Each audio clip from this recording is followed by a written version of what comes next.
അഹമ്മദാബാദിൽ AI സാങ്കേതികവിദ്യ ഉപയോഗിച്ച് ആധാർ തട്ടിപ്പ് നടത്തിയ 4-അംഗ സംഘത്തെ അറസ്റ്റ് ചെയ്ത പോലീസ്. സംഘം ഡീപ് ഫേക്ക് വീഡിയോകളും കൃത്രിമ ബയോമെട്രിക് രേഖകളും ഉപയോഗിച്ച് ബാങ്കുകളുടെ സുരക്ഷാ സംവിധാനങ്ങളെ കബളിപ്പിക്കുകയും വിവിധ വ്യക്തികളുടെ പേരിൽ ലോണുകൾ കരസ്ഥമാക്കുകയും ചെയ്തിരുന്നു. പാൻ കാർഡ്, ആധാർ കാർഡ് എന്നിവയിൽ മാറ്റം വരുത്തിയാണ് ഇവർ തട്ടിപ്പ് നടത്തിയത്. ഡിജിറ്റൽ സുരക്ഷാ സംവിധാനങ്ങളെ AI വഴി എങ്ങനെ ദുരുപയോഗം ചെയ്യാം എന്നതിന്റെ ഗൗരവമായ ഉദാഹരണമാണിത്. ഗൂഗിളിന്റെ ജെമിനി AI ടൂൾ ഉൾപ്പെടെയുള്ള ആർട്ടിഫിഷ്യൽ ഇന്റലിജൻസ് ഉപയോഗിച്ച് ഒരു ബിസിനസ്സുകാരന്റെ ഡീപ് ഫേക്ക് വീഡിയോകൾ സൃഷ്ടിക്കുകയും തുടർന്ന് ആധാർ ബയോമെട്രിക് വെരിഫിക്കേഷൻ മറികടന്ന് OTP അലേർട്ടുകൾ ഇല്ലാതെയാണ് ഇയാളുടെ പേരിൽ ഓൺലൈനായി തട്ടിപ്പുകാർ വൻതുക ലോണെടുത്തത്.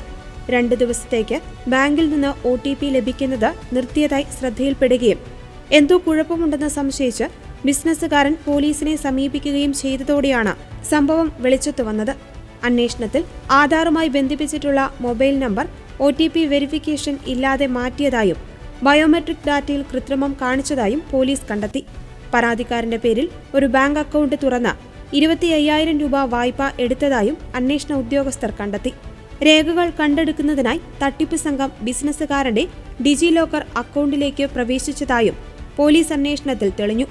ഗൂഗിളിന്റെ ജെമിനി AI ടൂൾ ഉപയോഗിച്ച് ഇരയുടെ ഡീപ് ഫേക്ക് വീഡിയോകൾ സൃഷ്ടിച്ചാണ് സംഘം പ്രവർത്തിച്ചതെന്ന് ഉദ്യോഗസ്ഥർ പറഞ്ഞു.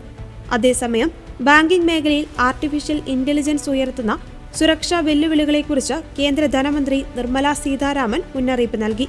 ആന്ത്രോപിക് മിത്തോസ് AI പോലുള്ള നൂതന AI മോഡലുകൾ ഉപയോഗിച്ച് ബാങ്കുകളുടെ സുരക്ഷാ കവചങ്ങൾ ഭേദിക്കുവാൻ തട്ടിപ്പുകാർക്ക് സാധിക്കുമെന്ന ആശങ്കയും അവർ പങ്കുവച്ചു. സൈബർ ആക്രമണങ്ങൾ കൂടുതൽ സങ്കീർണമാകുന്ന സാഹചര്യത്തിൽ ബാങ്കുകൾ തങ്ങളുടെ സുരക്ഷാ സംവിധാനങ്ങൾ കൂടുതൽ കർശനമാക്കണമെന്നും നൂതന സാങ്കേതിക വിദ്യകൾ ഉപയോഗിച്ച് ഇത്തരം ഭീഷണികളെ നേരിടണമെന്നും മന്ത്രി നിർദ്ദേശിച്ചു. ബാങ്കിംഗ് സുരക്ഷയിൽ AI വരുത്തുന്ന മാറ്റങ്ങളെക്കുറിച്ചും ധനമന്ത്രി ജാഗ്രതാ നിർദ്ദേശം നൽകി.